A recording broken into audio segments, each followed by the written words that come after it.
સર્વમંગલ માંગલ્ય સર્વ કલ્યાણકાર પ્રધાન સર્વધર્માણ જય જય મહાદેવ્યા પુષ્યસ્મ શબ્દજી ધન્યવાદ શ્રીરાજચંદ્ર વંદે તત્વલોચનદાય પ્રભુ તત્વલોચનદાય।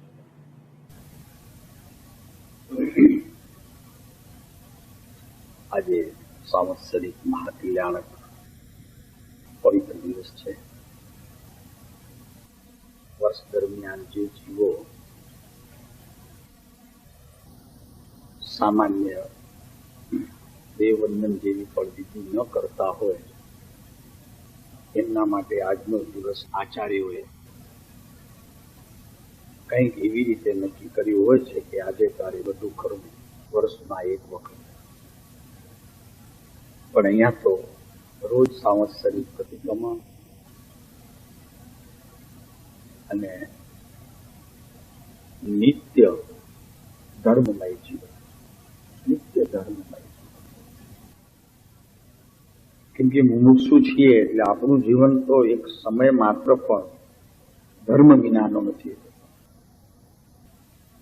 એટલે આપણા માટે આ સાવત્સરિકનો દિવસ હોય, પહેલો હોય, છેલ્લો હોય, વચ્ચે હોય, ગમે ત્યાં આપણા માટે તો આત્માનો જ દિવસ છે। સવારના સૂર્યના કિરણો જે આ પૃથ્વી ઉપર ફેલાય એમ અહીં નિંદ્રાથી જરી નિવૃત્ત થયા અને પ્રભારું ત્યાં અહીં સવાર પડે અને રાત્રિએ જ્યાં સુધી નિંદ્રા દેવીને શરણે ન જઈએ ત્યાં સુધી જેટલા સૂર્યના કિરણો સૃષ્ટિ ઉપર પડે છે એટલા જ મારા આત્માના કિરણોને હું મારા સમજીને એને આદરું છું। એ મારી ધર્મમય જીવનની પ્રવૃત્તિ છે। આજે વિશેષ દિવસ એટલા માટે છે કે સાવત્સરિકનો દિવસ વર્ષ દરમિયાન થયેલી પોતાની ત્રુટિઓ એ પોતે સજ્જનતાપૂર્વક પ્રમાણિકપણે પોતાના ગુરુ આગળ વિનયપૂર્વક એ દોષોનું વિરેચન કરે છે। માત્ર મિચ્છામિ દુક્કડમ નહીં, પણ એનું વિરેચન કરે છે। જો વિરેચન ન થાય તો એ મિચ્છામિ દુક્કડમનો કઈ પ્રમાણ રહેતું નથી। એટલે આજનો દિવસ એ રીતે ખૂબ મહત્વનો છે। નથી અને છે એ બેમાં આ અંતર છે।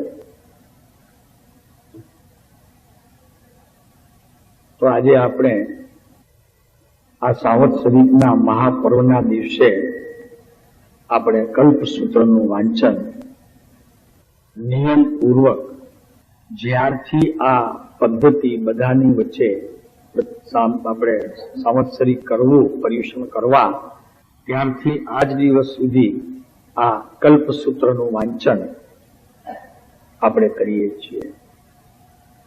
પછી એ કલ્પસૂત્ર મહાવીરનું હોય, ઋષભદેવ ભગવાનનું હોય, કુંદકુંદાચાર્યનું હોય, સ્થૂળીભદ્રાચાર્યનું હોય કે પછી હેમચંદ્રાચાર્યનું હોય, પણ એમના જીવનમાંથી આપણે થોડુંક પાઠ ભણીએ। ગુરુભદ્રાચાર્ય હોય કે પૂજ્યપાદ સ્વામી હોય કે ઉમા સ્વામી હોય, ગુરુભદ્રાચાર્ય હોય, કોઈ પણ હોય, પણ એમનું જીવન આપણા માટે એક આદર્શ હોવું જોઈએ અને એ આદર્શતાને આપણે આજના દિવસથી શરૂઆત કરવી જોઈએ। તો આજે આપણે સૌથી પહેલા એ પ્રભુના જીવનમાં બનેલી જે પોતાની ઘટનાઓ એ આપણે પછી જોઈશું, પણ પહેલા આવું જીવન જીવવા માટે એમણે જે આપેલો બોધ એ આપણે જરા આજે વિચારશું. અર્થને ટીકામાં નહીં જઈએ, આજે એમના માત્ર શબ્દોનું બોલન કરશું અને આપણી અંદરની જ્ઞાન શક્તિને આપોઆપ એના મેળે ખીલવા દઈશું. તો આજના દિવસનું આ કાર્ય વિશેષ દીપી ઉઠશે.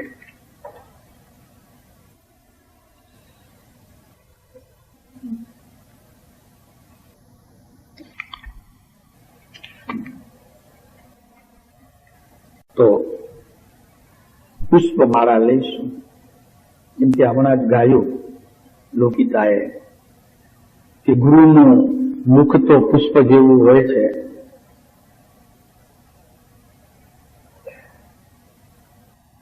એ પુષ્પને એના વૃક્ષમાં જ્યારે ખીલવણી રૂપે દેખાય ત્યારે એને તોડવું ન જોઈએ. કેમ કે આપણને એ વસ્તુ પ્રત્યે અતિ પ્રેમ છે, ફૂલ ગમે છે, તો એને તોડાય નહીં. કેમ કે આપણે આપણા પ્રેમીનું હૃદય તોડતા નથી, એમ કોઈ અંગ પણ તોડતા નથી. તો પુષ્પ એક પ્રેમ કરવાની વસ્તુ છે, એમ આ ગુરુઓનું મુખ એક પ્રેમ કરવાની એક વસ્તુ છે. બસ એમને જોતા જ અંદરથી પ્રેમના ઝરણા ફૂટે અને જે વિશ્વના સમસ્ત જીવો ઉપર એવી રીતે છવાઈ જાય, એવી રીતે પ્રેમ વરસે કે એમના દુઃખ એક ક્ષણ માત્ર પણ જો તે ભૂલી શકતા હોય પ્રેમને લીધે, તો મારા ગુરુનું મુખ એ ફૂલ સ્વરૂપ છે એમને ખરેખર અનુભવ્યું. તો પુષ્પમાળા આજે એમ જ લઈશું. પુષ્પમાળા, પુષ્પોની માળા. કેમ કે સામાન્ય રીતે તો આ જીવ પુષ્પો વેરતો નથી, ઓછું વેરે છે. એના વાણીમાં પણ દિવસ દરમિયાન કે વર્ષ દરમિયાન ક્યારેક કડવાટ પણ હોય છે, ક્યારેક નિંદા પણ હોય છે, ક્યારેક છળ પણ હોય છે, કપટ પણ હોય છે, લોભ પણ હોય છે, માયા હોય છે. એમ અનેક પ્રકારના વિચિત્ર પરિણામો હોય છે. હવે આજના દિવસથી આપણે નક્કી કરીએ કે ભગવાને આપેલી આ પુષ્પમાળાનું એક એક પુષ્પ મારા હૃદયમાં એવી રીતે સ્થાન પામો કે કસાયોને પ્રવેશવાનો એમાં અવકાશ જ નથી. તો રાત્રિ વ્યતિક્રમી ગઈ, અંધારું ગયું છે. જેનું નહીં ગયું હોય હવે જશે. અંધારા જવાના બે પ્રકાર છે. એક તો સૂર્ય જ્યારે પૃથ્વી ઉપર પોતાના કિરણો પ્રસારે છે ત્યારે પણ પ્રભાત કહેવાય છે. એક મોં સૂજણું થાય તેને પણ પ્રભાત કહેવામાં આવે છે. તો આપણને સમજવું કે આપણું મોં સૂજણું તો થયું. એટલે એનો અર્થ કે રસ્તે આવતા કોઈ પણ મનુષ્યને આપણે ઓળખી શકીએ એવી સૂર્ય ઉગ્યા પહેલાની મોં સૂજણાની સ્થિતિ, એને બીજું પણ કંઈક કહે છે, સોજાખો. સોજાખો, સોજાખો કહો, મોં સૂજણું કહો, એમ તો આપણું પણ હવે ચાલુ થઈ ગયું છે. મોં સૂજણું, સોજાખો. ભલે સૂર્યના કિરણો હજી પ્રકાશરૂપ થઈને સમ્યક દર્શન રૂપ નથી થયા, પણ મોં સૂજણું તો થયું છે, દેખાય છે. સોજાખો, ઝાખું ઝાખું પણ હવે કંઈક આત્માની અંદરમાં પ્રતીતિ રૂપ જે બોધ થયો છે એ બોધનું કંઈક તો ઝાખાપણું દેખાય છે. તો અહીં કહે છે કે રાત્રિ વ્યતિક્રમી ગઈ, પ્રભાત થયું, એટલે મોં સૂજણું થયું. સોજાખો થયો, નિંદ્રાથી મુક્ત થયા, ભાવ નિંદ્રા ટાળવાનો પ્રયત્ન કરજો. આ અનાદિ મિથ્યાત્વની ઊંઘ અને એનાથી અનંત સંસાર, ચાર ગતિનું પરિભ્રમણ, હવે એમાંથી છૂટવાનો વારો આવ્યો છે, પ્રસંગ આવ્યો છે. એ પ્રસંગને પકડજો. અને વ્યતીત રાત્રિ, જે કઈ મિથ્યાત્વનું આ અંધકાર અનંત કાળમાં આ જીવે દુઃખરૂપે અનુભવ્યું હોય, એવી વ્યતીત રાત્રિ અને ગઈ જિંદગી, એને લીધે જે કઈ સુખ દુઃખ, આકુળતા વ્યાકુળતા, સંકલ્પો વિકલ્પો, અનેક પ્રકારના શુભાશુભ પરિણમન, પાપ પુણ્યના વેપાર જે કંઈ પણ થયા હોય એના પર એક દ્રષ્ટિ કરી દેજો. અને આજના દિવસમાં પ્રવેશ કરજો. આજનો આ દિવસ મહાપર્વનો દિવસ છે. તો આજે કંઈક એવી પ્રતિજ્ઞાઓ લઈએ કે ફરી પર્યુષણના 12 મહિના પછી જયારે આ પર્યુષણનો દિવસ આવે, સંવત્સરિકનો, ત્યારે આપણા જીવનની અંદર ઘણા બધા પરિવર્તનો આપણને પોતાને જોવામાં આવવા જોઈએ. સફળ થયેલા વખતને માટે આનંદ માનો.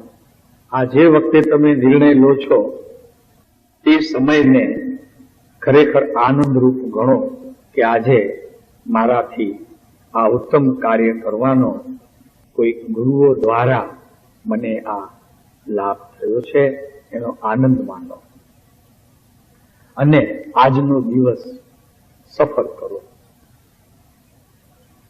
અને નિષ્ફળ થયેલા દિવસને માટે પશ્ચાતાપ કરો.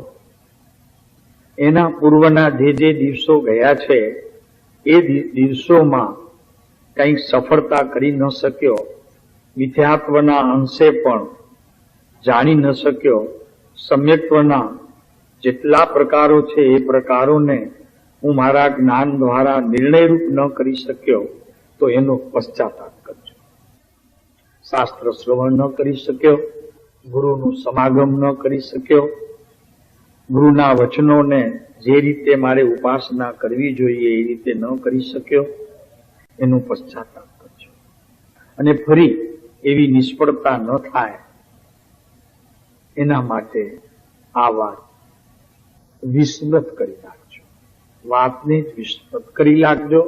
આત્માને અને સદગુરુઓને સ્મૃતિમાં એવી રીતે લેજો કે એક સમય માત્ર પણ ભલે સત્પુરુષનો પ્રત્યક્ષ યોગ ન હોય તો પણ પરોક્ષ રીતે એમના વચનો, એમની મુદ્રા મારા જીવનમાંથી એક સમય માત્ર પણ જતા ન રહે.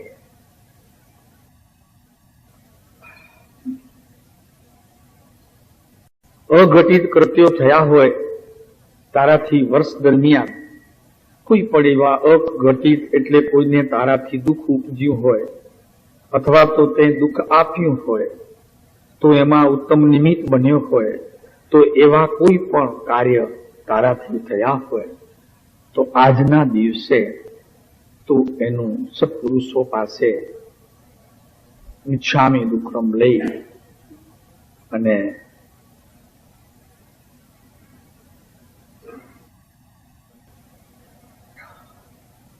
શરમાઈને પણ લજ્જાયુક્ત આંખ નીચે ઢાળીને, મસ્તક નીચે ઢાળીને મુખ બતાવું છું, પ્રભુ હું તમને શું દુઃખ બતાવું? આટલા બધા દુષ્કૃત્યો વર્ષ દરમિયાન મારા થયા છે, હું તમને મુખ બતાવવા માટે ખરેખર પાત્ર નથી, એમ શરમાઈને પણ લજ્જા સહિત મન વચન કાયાના યોગથી હવે ફરી ન કરવાની પ્રતિજ્ઞા લઈ લે. હવે પ્રતિજ્ઞા આજના દિવસથી પ્રતિજ્ઞા.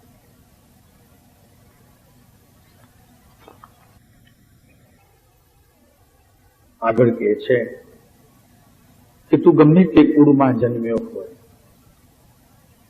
અને કુળ ધર્મને સ્વીકાર કરીને એમાં પ્રવર્તતો હોય ને એને ધર્મ માનતો હોય, તો અહીં જ્ઞાની ધર્માત્માઓ કે છે અમને કોઈ પક્ષપાત નથી. એ અહીંયા આવો, તે ત્યાં જાઓ, એમ કોઈ પક્ષપાત નથી. અમને માત્ર એક જ પક્ષપાત છે કે કોઈ પણ ભોગે રાગને છોડ અને આત્માના અનંત ગુણોનો પર દ્રષ્ટિ કર, કે જેથી કરીને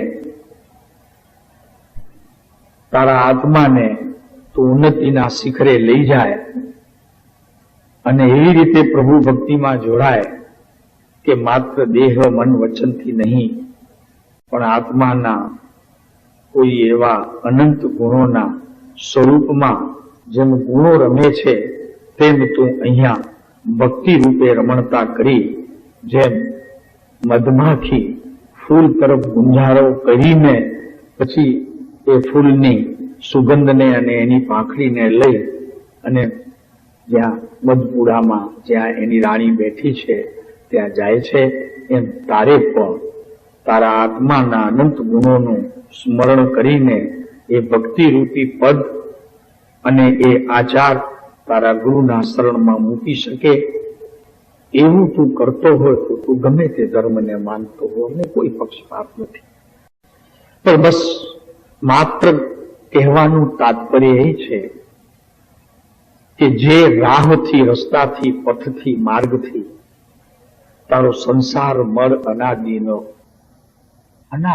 આ સંસાર મળ છે, મેલ છે, જે તને આત્માની સંપૂર્ણ દ્રષ્ટિ ગુણો તરફ પડવા માટે એક છાયાની જેમ આડું આવી જાય છે, તો એને કોઈ પણ ભોગે ભક્તિ દ્વારા, સમર્પણ દ્વારા, તીર્થંકરોની ઉપાસના દ્વારા, એમની પૂજના દ્વારા, એમની મુદ્રા દ્વારા કોઈ પણ રીતે એ નાશ થાય એ તું સેવજે, એવી ભક્તિ સેવજે, એવું ધર્મ આચરજે અને એવા સદાચારને પણ તું આચરજે.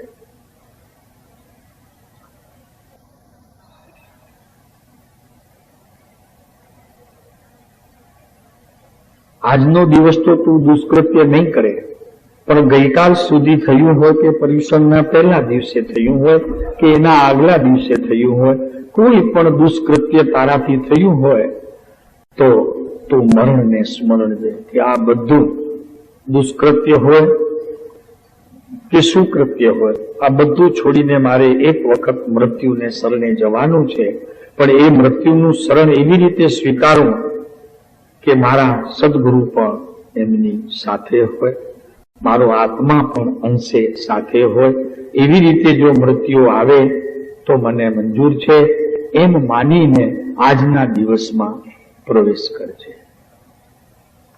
આજનો દિવસ આટલો ધન્ય છે. ખુરશી ઉપર બેઠેલાને મારી ભલામણ છે, પીઠ છોડી દે, પીઠ છોડી દે, આરામથી પીઠ છોડી દે, પીઠ છોડી દો.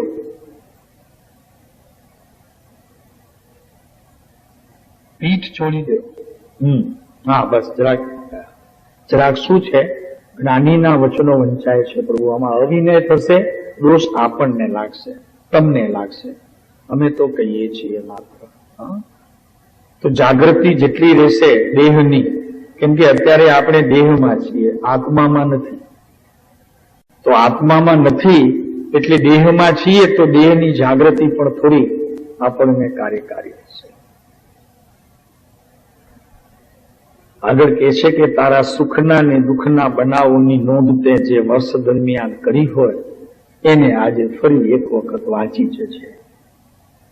કે વર્ષ દરમિયાન કોના દિલને મેં દુભવ્યું છે, કોને કરવા વચનો કહ્યા છે, આ બધું યાદ કરીને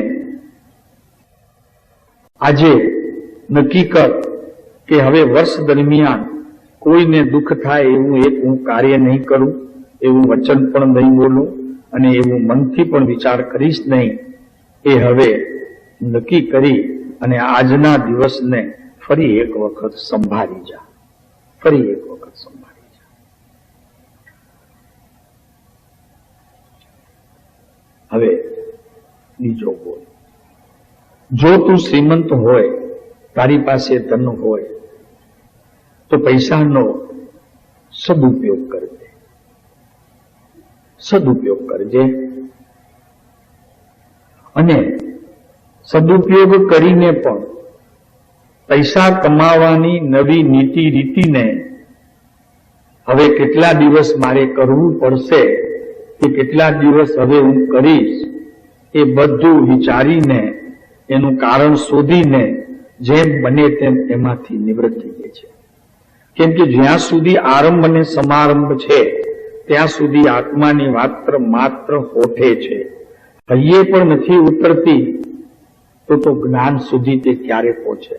એટલે બને ત્યાં સુધી આરંભ અને સમારંભથી નિવૃત્તવાનો તું આજના દિવસમાં નક્કી કરજે કે 6 મહિને, 8 મહિને, 12 મહિને હું નિવૃત્તિ લઈ લઈશ અને હું મારા આત્માના કલ્યાણના કાર્યમાં બહારના જેટલા ઉત્તમ નિમિત્તો હશે એ નિમિત્તોને અનુસરીને શાસ્ત્ર સ્વાધ્યાય, શ્રવણ, ચિંતન, ભક્તિ વગેરે ક્રિયાઓ દ્વારા હું મારા આત્માને જાગૃત કરીશ.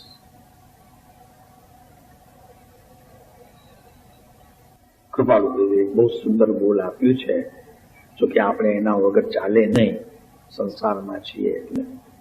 પગ મૂકતા પાપ છે અને જોતા ઝેર છે. દ્રષ્ટિ એવી આપણી નિર્મળ થઈ નથી. કાલે ઘણી દ્રષ્ટિની સુંદર વાતો કરી, પણ એ તો હજી માત્ર જાણપણામાં છે, પરિણામ નથી. ભલે કાલે કીધું કે એક નાયક સ્વભાવી આત્માનો અને એના પરિણામનો તે કરતા નથી, પણ અત્યારે તો કરતા છે. તો દ્રષ્ટિ એવી ચોખ્ખી રાખ, એવી દ્રષ્ટિ નિર્મળ રાખ કે જેથી કરીને તને એ દ્રષ્ટિ પણ ઝેર રૂપ કેતા વિષ રૂપ નહીં પણ અમૃત રૂપ જણાય. એવી દ્રષ્ટિમાં સદગુરુઓ દ્વારા અંજન કરાવી દે, અંજન કરાવી દે. પ્રવચન અંજન જો સદગુરુ કરે, દેખે પ્રગટ નિધાન. એવા સદગુરુ પાસે જઈને એનું અંજન કરાવી લે, જેથી દ્રષ્ટિમાંથી વિષ જતું રહે અને અમૃત પ્રવહે, કે જેથી કરીને કોઈને પણ જો તો સામાજીવને પણ આનંદ થાય.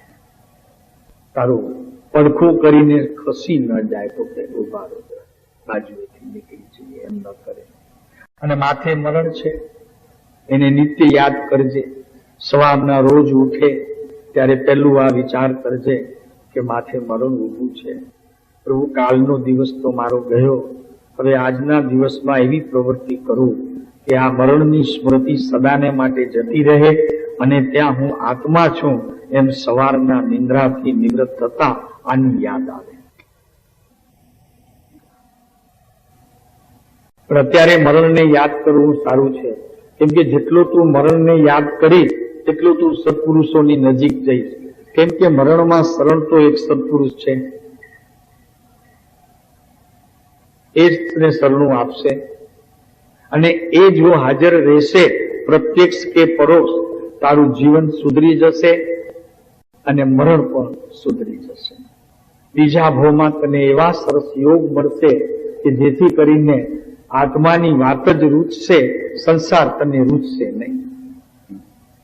એ વિચારી, આવું વિચારીને આજના દિવસમાં તું પ્રવેશ કરજે.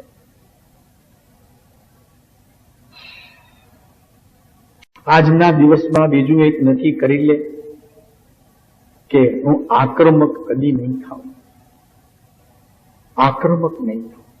ક્રોધને તો બને ત્યાં સુધી સદાને માટે તિલાંજલિ આપવાનો હું પ્રયત્ન કરીશ અને કોઈની હું ટીકા નહીં કરું, ટીકાત્મક નહીં થાઉં. જો કદાચ એવો પ્રસંગ આવે અને ટીકા થઈ જાય તો હું મારા હાથે મારી જીભને અને મારા દેહને હું સજા કરીશ. જેટલી હું સહન કરી શકું તેટલી સજા પણ કરીશ અને જીભને પણ દરેક સજા કરીશ.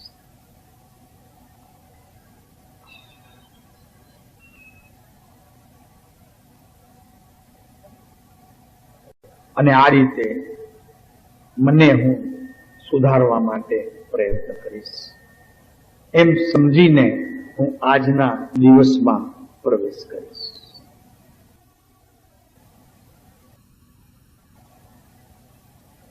ધર્મકરણીનો અવશ્ય વખત મેળવી આજની વ્યવહાર સિદ્ધિમાં તું પ્રવેશ કરજે. જેટલો બને તેટલો તારા વેપાર વણજથી, તારી સંસારી ઘરની ક્રિયાથી થોડોક સમય પણ નિવૃત્તિ લેજે અને એ નિવૃત્તિમાં તારા સત્પુરુષોને, તારા સદધર્મને અને સતદેવને સ્મરણમાં લઈ અને એવી રીતે બેસજે કે તારી વ્યવહાર સુધી પ્રથમ થાય.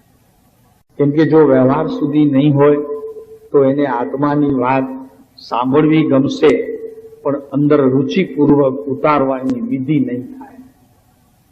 તું લાખ પ્રયત્ન કરીશ તો પણ નહીં થાય. કેમ કે જ્યાં સુધી વ્યવહારની અશુદ્ધતા છે ત્યાં સુધી આ બનવું અશક્ય છે.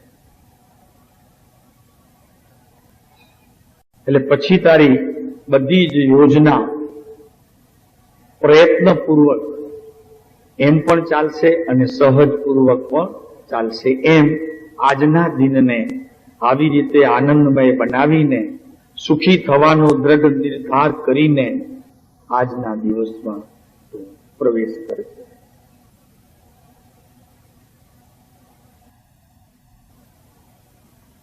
આજના દિવસથી તો એવું મનોબળ દ્રઢ કર કે હું રોજ 1 કલાક હું શાસ્ત્રોનું અધ્યયન કરીશ. પછી એ શાસ્ત્ર શ્રીમદ રાજચંદ્ર વચનામૃત પણ હોય, આચાર્યનું કહેલું પણ હોય અને કોઈ એવા બીજા સંતોનું પણ હોય કે જેનાથી મારી વ્યવહાર શુદ્ધિમાં વિશેષ શુદ્ધિકરણ થાય. એવા પ્રસંગોને હું મારા જીવનમાં એવી રીતે વણી લઈશ કે કોઈ પણ મારામાં એવો બીજો પ્રસંગ ન આવે જેથી કરીને હું અને મારી સાથે રહેલા નિમિત્તપણે બીજા કોઈ પણ જીવોને દુઃખનું કારણ થાય. તો આવી આ વ્યવહાર સુધીની વાત નિર્ણય કરી અને આજના દિવસમાં તું પ્રવેશ કરી દે.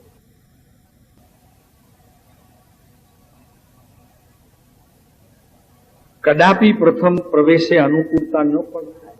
આજે નક્કી કરે છે અને તને 12માં એવા કદાચ સંજોગો અનુકૂળતા ન પણ પ્રાપ્ત કરાવે અથવા તો પ્રતિકૂળ સંજોગો આવે તો રોજ જતા દિવસનો આ દિવસ આજે પ્રતિકૂળતામાં ગયો તો એનો ખેદ રાખી આજનો દિવસ ફરી પોતાના આત્માને અને એના સ્વરૂપને, તારા ગુરુને અંતરમાં એક સમય માત્ર પણ, 1 સેકન્ડ માત્ર પણ, 1 મિનિટ માત્ર પણ હાલતા, ચાલતા, સૂતા, ખાતા, પીતા એમ વિચારીને તો આજના દિવસને ધન્ય કરીશ. ધન્ય કરજે. પ્રભુ ક્યારે યાદ ના આવે, કૃપાળુદેવની ક્યારે યાદ ના આવે તો એક નિયમ રાખજે કે જ્યારે હું ભોજન લઉં ત્યારે, જ્યારે થાળી મંડાય અને એમાં જ્યારે મારે ખાવાના કોળિયા પડે ત્યારે મારે સજાતનું સ્વરૂપ પરમ ગુરુ બોલી અને પછી જ એ કોળિયો મોઢા. કેમ કે ત્યારે જરૂર યાદ આવશે. કેમ કે ભૂખ લાગી છે, ઘરનાને યાદ દેવડાવી દેવું, બીજા કોઈ હોય ઘરના એને કહી દેવું કે હું જ્યારે જમવા માટે બેસું ત્યારે સજાતનું સ્વરૂપ પરમ ગુરુનું મને યાદ અપાવશે. એમ વેદાંતમાં તો ગાયત્રી મંત્ર દ્વારા એ આખું મંત્રનું ઉચ્ચારણ કરે અને પછી જ અનાજ મોઢામાં નાખે. ઠીક છે, એમની એ રીત છે, પણ આપણે તો આપણા ગુરુને યાદ કરવો છે તો સજાત્મ સ્વરૂપ પરમ ગુરુ કહી દેવું બધાને અને અમને યાદ અપાવે પછી જ કોળીઓ મોઢામાં નાખવો.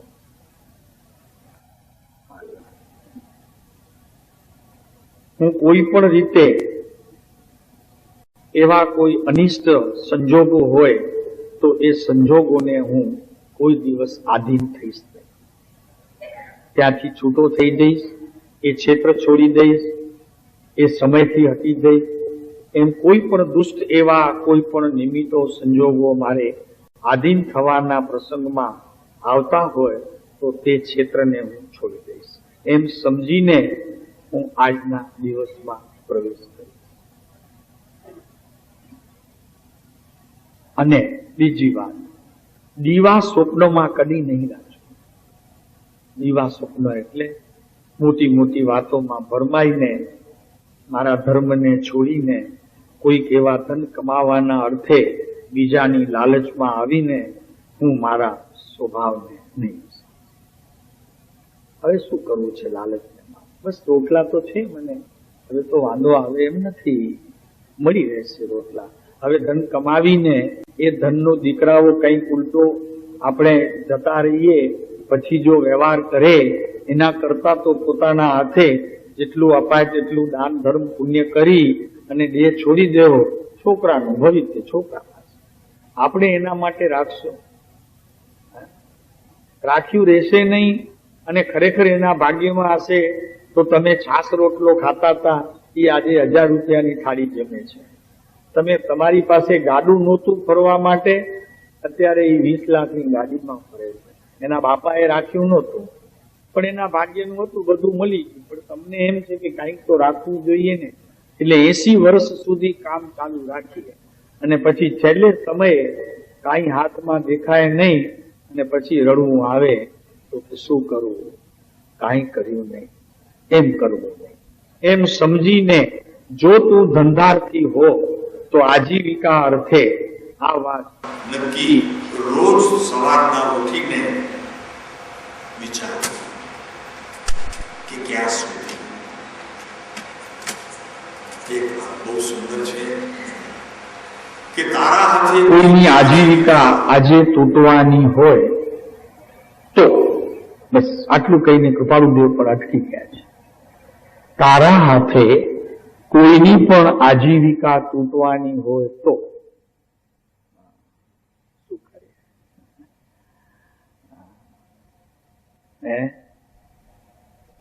ચાચી ટીકા એવું બધું કરી અને આપણે કોઈની આજીવિકા તૂટવાના નિમિત્ત બનીએ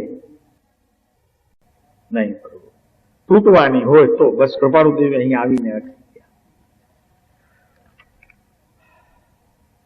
હવે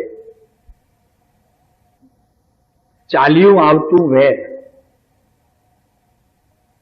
અનાદિ પૂર્વાપૂર્વ તો કે સાહેબ નહીં, કોઈની સાથે મને વેર નથી. પણ એક વસ્તુ ખ્યાલ રાખ, તારા ઘરે દીકરો આવ્યો છે તે વેર લઈને આવ્યો છે, પૂર્વનો વેરી છે. અને જે કંઈ તમે અત્યારે ભેગા થયા છો કુટુંબમાં એમાં નક્કી ક્યાંક રાગ છે, ક્યાંક દ્વેષ પણ છે. વેર ન પણ હોય તો ભેગા તો થયા છો, તો ચાલ્યું આવતું વેર આજે નિર્મૂળ કરજે. ઘરનાઓ સાથે પણ આ ભવ પૂરતું સંબંધ રાખી હવે બીજી વખત મારે મળવું નથી એવો નિર્ણય કરીને આજના દિવસમાં પ્રવેશ કરજે. હવે નથી મળવું, બસ થયું પ્રભુ, હવે હવે તો મને મળવું છે મારા સંગીઓને, મારા સત્સંગી પ્રેમીઓને, ધર્મપ્રિય વ્યક્તિઓને અને સત્પુરુષોને ખાસ મળવું છે કે એમને હવે બીજા ભાવમાં મળવાથી મને હવે જાજા ભાવ ન રહે. તમારે તો હવે અમારે મળવું જ નહીં એમ કરીને નિયાણું ન બાંધવું, પણ કાર્ય એવા કરવા કે એ મળે નહીં. એટલે પ્રીતિ ન રાખવી, હેત ન રાખવો, માયા મોહ ન રાખવું, આવું બધું ન રાખીએ, સહજપણે રહી જઈએ તો એ બીજા ભાવમાં આપણને મળે નહીં. ચાલ્યું આવતું વેર આજે નિર્મૂળ કરાય તો ઉત્તમ, અને નહીં તો તેની સાવચેતી રાખજે. આગળ સુયોજક કૃત્ય કરવામાં દોરાવવું હોય તો વિલંબ કરવાનો આજનો દિવસ નથી. તારા હાથે કોઈ આજે સારું કરવાનો તે નિર્ણય કર્યો હોય તો એમાં વિલંબ નહીં કરતો, તત્કાળ કરી લેજે. ઘણાને અમે જોયું છે કે ઈચ્છા થાય દાન આપવાની, મારે લાખ આપવા છે, પણ ત્યારે આપી દે તો ઠીક છે ગજવામાંથી કાઢીને, અને જો ન આપે તો તરત જ મન બદલાઈ જાય તો કે ઓછા આપ્યા હોત તો ચાલત, ઓછા લખાવ્યા હોત તો ચાલત, અથવા તો હમણાં ન લખાવ્યા હોત તો ન ચાલત. આવું બધું જીવને તરત જ પોતાના સ્વભાવથી થયા કરે છે. માટે લખાવવું, તરત જ સોંપી દેવું. કેમ કે એવો વિચાર માત્ર આવતા પણ તે પુણ્યની જે જોગવાઈ છે ને એમાં જરી વિક્ષેપ પડે છે, એના ફળમાં પછી જરી ઘણી બધી ગરબડ થાય છે. આપી દેવું. કરજ એ રજ છે, મેલ છે. એ જો તારા હાથે થઈ હોય તો ખરેખર અહીંયા તો કૃપાળુ દાવ કે છે કે તું યમના હાથમાં જાય છે, જમરાજાના હાથમાં જાય છે. કેમ કે જેણે કરજ કર્યો એને અંત સમયે ચેન નહીં હોય એ તો ખરું, પણ જીવન દરમિયાન બી ક્યારે તેને ચેન હોતું નથી. એટલે યમના હાથમાં જવા કરતા ઓલા યમના હાથમાં જવું કે જે નિયમ પૂર્વકથી પહેલા હોય છે, એવા યમને, ઓલા જમને નહીં, એમ કરીને આજના દિવસમાં તું પ્રવેશ કરજે. સત્પુરુષ વિદુર છે. સત્પુરુષને કૃપાળુ દેવે વિદુરની યાદ અપાવી છે, પદવી. તો વિદુરના કહ્યા પ્રમાણે આજે એવું કૃત્ય કરજે કે રાત્રે તો સુખની ઊંઘ લઈ શકે.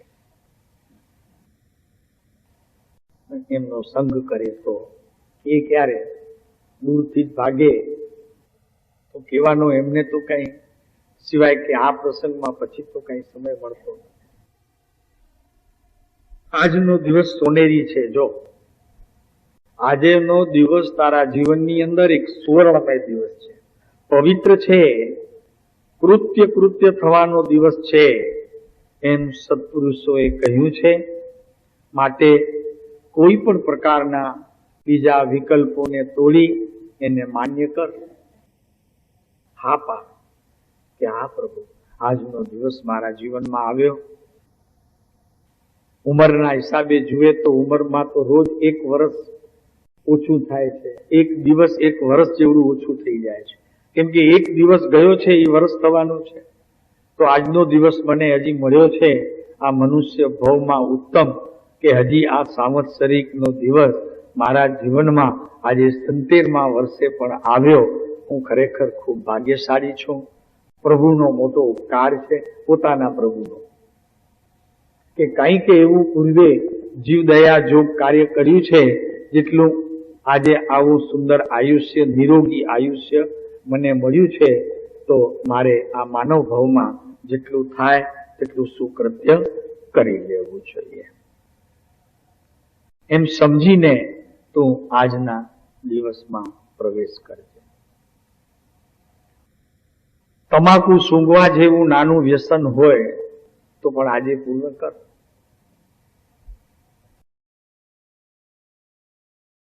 આ હોય તો પણ, આ હોય તો પણ, આ હોય તો બધું આજે પૂર્ણ કરજે.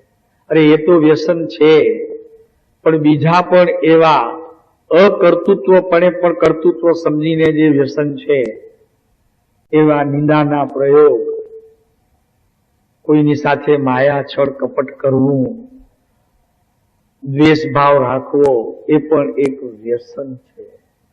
એ વ્યસનને પણ આજના દિવસે તિલાંજલિ આપ.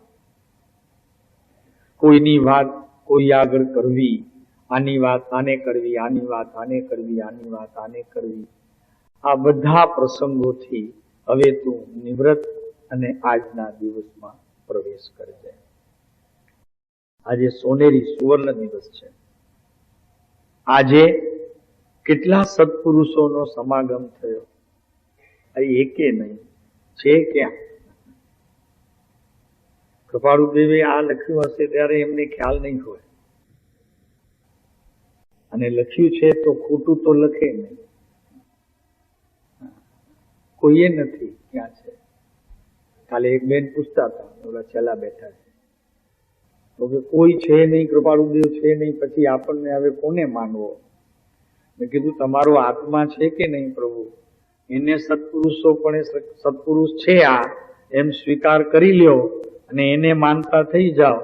તમારે બીજા કોઈનું માનવું ન હોય તો એનું માનજો, સૌથી ઉત્તમ છે, સૌથી ઉત્તમ છે.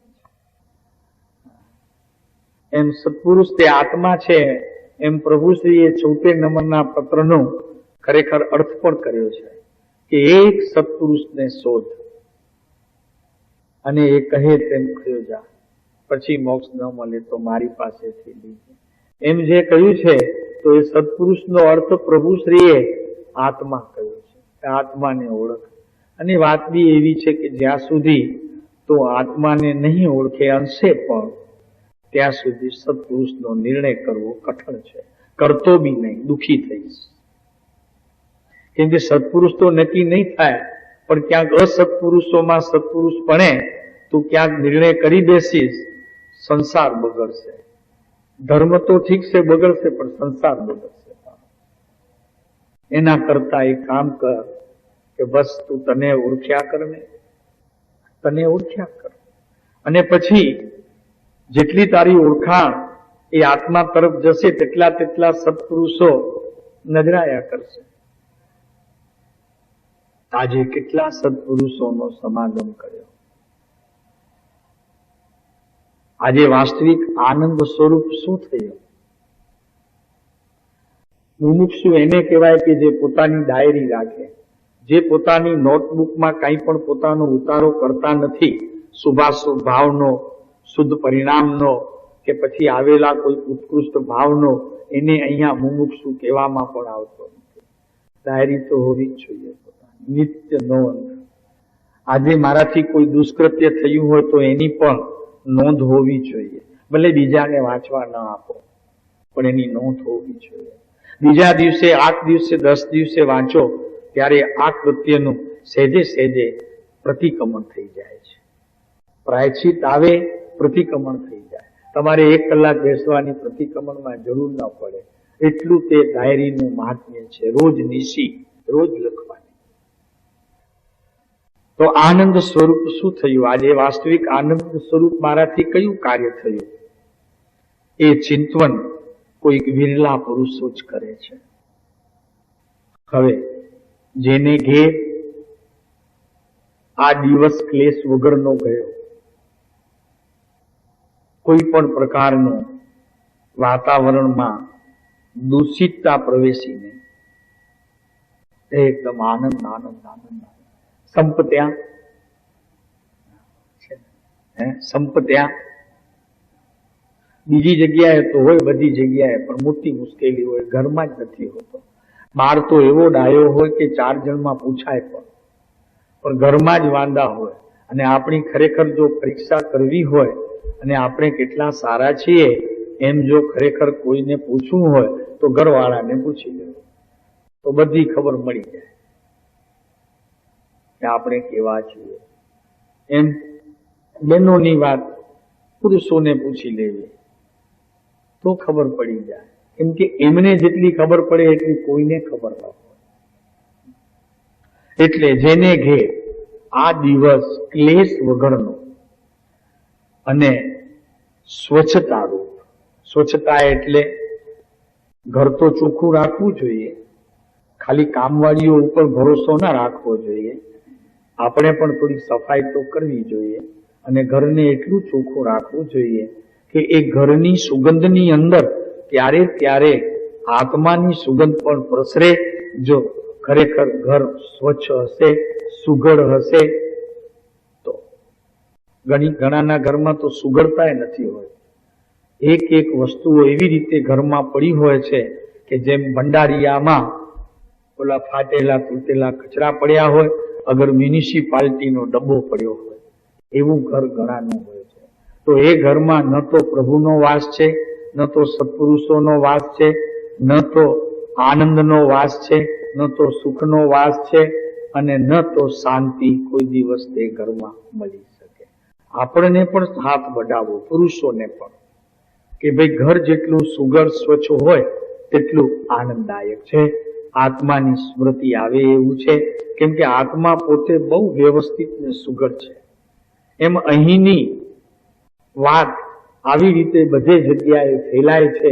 તને કંઈક ઓછી ખબર છે એટલે તું ઉપાશ્રય અને સ્થાનકમાં દોટ મૂકે છે, મંદિરોમાં દોટ મૂકે છે, કેમ કે ત્યાં સુઘડતા હોય છે, સ્વચ્છતા હોય છે અને બીજું ઘણું બધું હોય છે.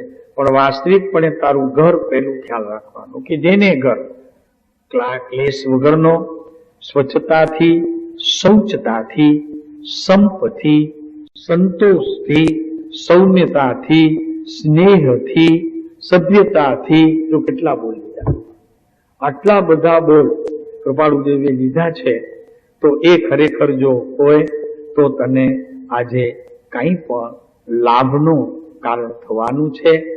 અને નહીં થાય હમણાં તો કાલે થશે, પરમ દિવસે થશે, પણ નક્કી કંઈક ને કંઈક લાભનું કારણ થવાનું છે.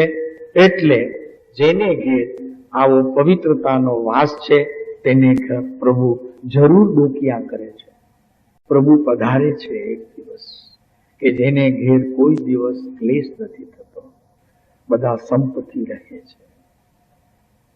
ધન બી એનાથી આવે છે, ધન નામ લક્ષ્મી એનાથી જ આવે છે, જીવનમાં શાંતિ પણ એનાથી આવે છે, અને સમ્યક દર્શનના કારણ પણ ત્યાંથી પ્રગટે છે. કેમ કે અસંતોષ હશે, ઘરમાં કલહ હશે, તો શાંતિ બીજે ક્યાં મળશે? મંદિરમાં તમને એ જ વિચાર આવશે.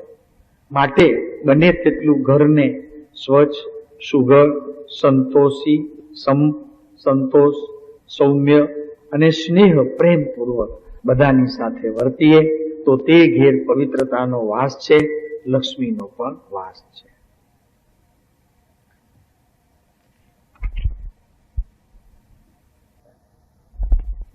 પોણો કલાક થયો છે. હવે મારા પ્રભુનું જીવન ચરિત્ર, કલ્પસૂત્ર, આ તો બોધ થયો એમનો, અને કેટલો સાદો સીધો એકદમ તરત નીચે ઉતરી જાય, લિક્વિડ કરીને આપી દીધું. ચાવવું પણ ન પડે. કોઈ સત્પુરુષોની કરુણા છે પ્રભુ. અને એમાં પણ પરમ કૃપાળુ શ્રીમદ રાજચંદ્ર દેવ આ કડીકાળની અંદર એવા વચનો લાવ્યા છે કે શાસ્ત્રના ગૂઢાર્થથી જે પંડિતો અર્થ નથી કરી શક્યા એ એમણે સાદી ગુજરાતી ભાષામાં મૂકી દીધા છે. એટલું સુંદર કાર્ય આ પુરુષ થયું છે. એનું કારણ છે કે જે પુરુષ મહાવીર સાથે રહ્યો હોય અને મહાવીરની સાદી વાતો એમના કાને પડી હોય તો પ્રભુ એવું થાય જ, તે સ્વાભાવિક છે. અને કૃપાળુદેવને બીજું એ પણ ખ્યાલ હતો કે પંચમ કાળના જીવ છે, આ સંસ્કૃતનો અભ્યાસ, માગધી અર્ધમાગધીનો અભ્યાસ એવી રીતે કરશે તો કરુણા, સહેજે કરુણા, કે ચાલતો જે વિષય તમારો ભાષાનો એ જ ભાષામાં આ પુરુષે બોધ આપ્યો. અને તે એવો તે બોધ આપ્યો ચોટદાર કે કદાચ એ શાસ્ત્રમાં કહેલી વાતોને પંડિતો પણ એવો સરળતાથી ઉતારી ન શકત. એવો પ્રત્યક્ષ બોધ આ પુરુષે આપણને ઘણું બધું છે. બોધ વચનો છે, પુષ્પમાળા છે, સિવાય બીજું ઘણું બધું આ પુરુષનું ગમે ત્યાંથી વાંચજો. તમને અનુક્રમણિકા જોવાની જરૂર નહીં પડે, અનુસંધાન કરવાની જરૂર નહીં પડે.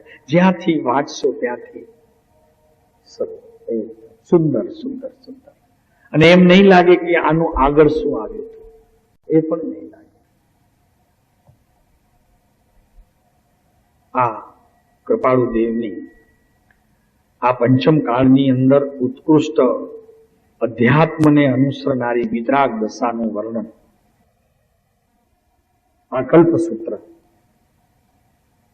કેમ કે મહાવીરની કથામાં તો મહાવીરના જીવનમાં બનેલા પ્રસંગો છે.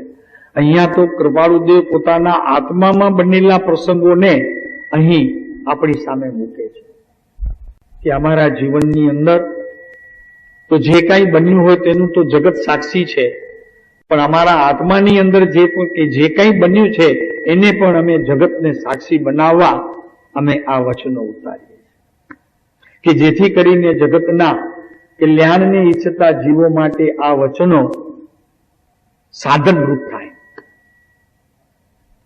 તો જુઓ, વચનામૃત 322 ની અંદર પ્રભુએ આ વચનો મૂક્યા છે કે અમે જે અહીં મુખ્યપણે જે વાણી વિતરાગને અનુસરનારી, એ વિતરાગતાને પ્રાપ્ત કરાવનારી અને એના અંતર આશયને એટલે કે તીર્થંકરના અંતર આશયને પ્રાય મુખ્યપણે જો અત્યારે કોઈને વિશે આ ક્ષેત્રે હોય તો તે અમે હોઈશું. વિતરાગનો આશય જેટલો અમારા આત્માની અંદર પ્રવર્તે છે એ અમે તમને કહી દઈએ છીએ કે અમે હોઈશું, અમે જ હોઈશું. તીર્થંકર દેવના કહેવાનો આશય મુખ્યપણે અત્યારે જો કોઈના વિશે પણ હોય તો તે અમે હોઈશું. કેટલી અંદરમાં દ્રઢતા, કેટલી સંવેદનાઓ એ સમ્યક દર્શનની, કેટલી આત્માની એ મસ્તી પસ્તી, એમ લાગે કે તે અમે હોઈશું. એમ અમને દ્રઢ કરીને ભાસે છે. દ્રઢ કરીને વિશ્વાસપૂર્વક અમે કહી શકીએ છીએ કે અમે ખરેખર તીર્થંકર દેવના કહેવાનો આશય અમે બરોબર પકડ્યો છે. અને બીજી વાત વચનામૃતમાં કે છે, જો કે તીર્થંકર થવા ઈચ્છા નથી, કાલે કીધું હતું કે એટલા લાંબા આયુષ્ય શું કરવું છે. અહીંયા તો તરત જટ પગની પટ દ્યા, બીજી વાત જ નહીં. આજે ચાંદલા વિધિ ને કાલે લગ્ન, આટલા દિવસ કોણ રાહ જુએ. આજે કૃપાળુદેવ મળ્યા ને કાલે સમ્યક દર્શન. એક દિવસ તો ઘણું થઈ ગયું. તો બહુ મોટું કહેવાય. 24 કલાકમાં પડ કેટલી જાય? એક દિવસમાં 2,16,000 પડ જાય. 4,32,000 2 દિવસ. ના પોસાય નહીં. એમ આજે પરમ કૃપાળુદેવ મળ્યા અને આવતીકાલે નહીં તો પરમ દિવસે તો જરૂર સમ્યક દર્શન પ્રત્યે પ્રયાણ હોવું જોઈએ. જો કે તીર્થંકર થવા ઈચ્છા નથી, પરંતુ તીર્થંકરે કર્યા પ્રમાણે કરવા ઈચ્છા છે. એમણે જે કંઈ કર્યું છે, જે કંઈ કીધું છે, એ તો અમારે નક્કી કરવું છે. મારે પૈસાદાર થવું છે, આત્માના ધણી થવું છે, એના અનંત ગુણોના ભોગી થવું છે. મારે બહારના ધનને શું કરવું છે કે 1 સેકન્ડની અંદર રિઝર્વ બેંકે નોટો પાછી ખેંચી લે. I promise to pay some of rupees, એ બધું કેન્સલ કરી નાખે તો મારી પાસે તો કાંઈ મૂડી રહે નહીં. તો એવી મૂડી ભેગી કરું કે જેથી કરીને મારી મૂડીને કોઈ ખોટી ન કરી શકે. વિતરાગ દશાનું આ દર્શન વિશેષ અમદાવાદમાં જીન મંદિરની અંદર પ્રભુશ્રી અને દેવકરણજી મુનિને એમણે બોધ આપ્યો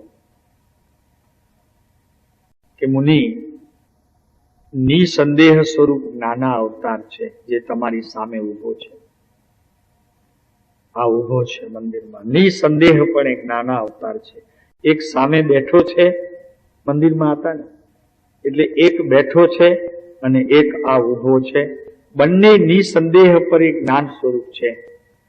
અને તમને આ જીવ ક્યારેક વ્યવહારમાં બેઠો હોય તો પણ તે વિતરાગ છે. વ્યવહારમાં બેઠો બેઠો વિતરાગ છે. વિતરાગમાં અને અમારામાં કશો ભેદ ગણશો નહીં. ધન્ય પ્રભુ, ધન્ય અવતાર.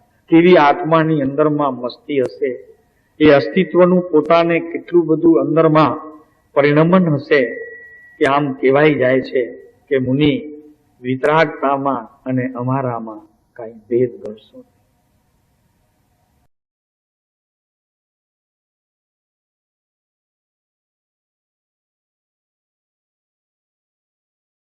સૌભાગભાઈને એ પત્રમાં લખે છે કે અમે જે ઉપર જણાવ્યા છે તે શબ્દો બધા આગમ જ છે, જીનાગમ જ છે.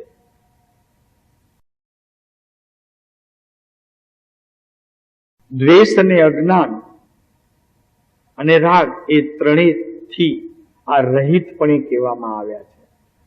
કોઈ શાસ્ત્રમાં તે શબ્દો નીકળી આવશે, ન નીકળે તો પણ અમે કહીએ છીએ માટે તે આગમ છે. એ શબ્દો પ્રગટ લેખપણું પામ્યા છે માટે તે સેવનીય છે. એ અમે લખ્યા છે માટે તે શબ્દો સેવનીય છે. વિનોદભાઈ જુઓ બધા જુઓ. હા. અને જે તારી પાસે આનંદની સંપત્તિ છે અને એ સંપત્તિનો તું સ્વામી અત્યાર સુધી ભૂલી ગયો હતો, એવો જ તું ભગવાન આત્મા પોતે છો, એમ આ વાણીને કહેવાનો આશય છે. મહાવીરની દશાનું દર્શન કૃપાળુદેવ આપણને કરાવે છે. કોણ કરાવે? કોણ કરાવે? જેને મહાવીરને જોયો હોય એ જણાવે. બીજો કોણ કરાવે? આચાર્ય તો સિદ્ધાંતને ઉતારી શકે, પણ એ સિદ્ધાંતનું અંત જે સિદ્ધ દશા છે એવા મહાવીરને કોણ બતાવી શકે જે મહાવીર સાથે રહ્યો હોય તે? તો અહીં કે છે હું બીજો મહાવીર છું. ધન્ય પ્રભુ આ વચનો તમારા. અનંતાસ નમસ્કાર પ્રભુ આ વચનોને અમારા, કે તમે મહાવીર છો. અમે તો મહાવીરને ક્યાં ક્યાં ઢૂંઢતા હતા, છેવટે ક્યાં ન મળ્યા તો પ્રતિમામાં અમે પસંદ કરી લીધા, પણ એ મહાવીર તો મૂંગા હતા, અમને કાંઈ બોધ પણ આપ્યો નહીં. માટે આપ મહાવીર છો એ નક્કી થઈ ગઈ. કેમ કે આપના બોધથી ઘણા જીવો એ મહાવીરના દશાને પ્રાપ્ત કરશે. માટે આપ મહાવીર છો. આપને અનંતાસ નમસ્કાર. અને આ વચન મારા હૃદયમાંથી મારા સ્વપ્નમાં ને ઊંઘમાં પણ ન જાય અને એની જાગૃતિ રહે. પ્રભુ એ શક્તિ પણ મને આપજો. કેમ કે આપ આ શબ્દો જે બોલ્યા છો તે આત્મિક શક્તિ વડે બોલ્યા છો એમ આપે લખ્યું છે, કે આ જે હું કહું છું તે આત્મિક શક્તિ વડે મને જણાયું છે એ લખું છું. મને જે જણાયું છે તે લખું છું. એને જણાવવા વાળો હું નથી, મારું જ્ઞાન છે. અને તે સમયે હાજર થઈને કે તો મેં લખી નાખ્યું છે કે હું બીજો મહાવીર છું. મહાવીર બે ન હોય, મહાવીર એક હોય, પણ એ મહાવીરપણું બધામાં હોય. મહાવીરપણું અત્યારે બધા બેઠેલા જીવોમાં હોય. એ વીરતા, મહાવીરતા, આત્માને જે પ્રાપ્ત કરે તે મહાવીર. 6 ખંડ જીતે તે ચક્રવર્તી, અને અખંડ એવા આત્માને જીતે તે સિદ્ધ. એ અરિહંત, એ પરમાત્મા.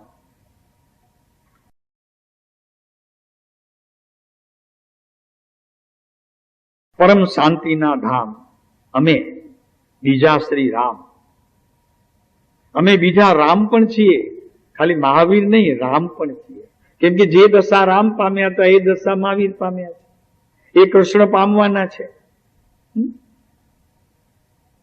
દશાનું ફળ છે, દશાનું ફળ છે, કઈ દિશાનું ફળ નથી. ઉત્તર દિશામાં બેસું તો આમ ને દક્ષિણમાં બેસું તો આમ, એવું નથી. દશાનું ફળ છે. તો બીજા રામ પણ અમે છીએ અને મહાવીર પણ અમે છીએ.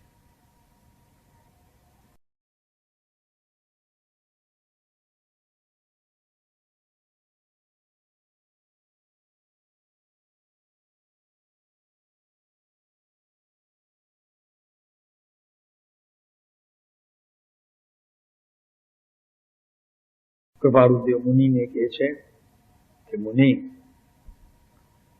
આ વખતે તમને જે જ્ઞાનીનો યોગ મળ્યો છે અને પુરુષાર્થ નહીં કરો તો આ યોગ નિષ્ફળ જશે. લાખો ઘાવ ચાલશો તો પણ જ્ઞાની નહીં. એનો અર્થથી, લાખો ઘાવનો અર્થથી કે અનંતો કાળ જશે આ અવસર ફરી. લાખો ઘાવ એટલે ચાલવાનું નથી. અહીંયા લાખો ઘાવ એટલે અનંત કાળ જશે, અસંખ્યાતો કાળ જશે કે સંખ્યાતો કાળ જશે, પણ આ યોગ તમને ફરી નહીં મળે. એમ આપણને કૃપાળુદેવ કહે છે, મુનિને તો આ વાત કરે છે.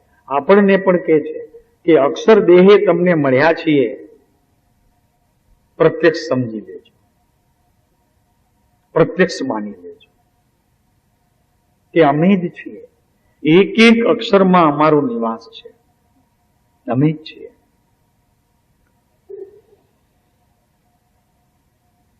એક જગ્યાએ કૃપાળુદેવ લખે છે કે તું પોતે સુંદર છો, તું પોતે સુંદર છો, તને અસુંદરતા હોય નહીં,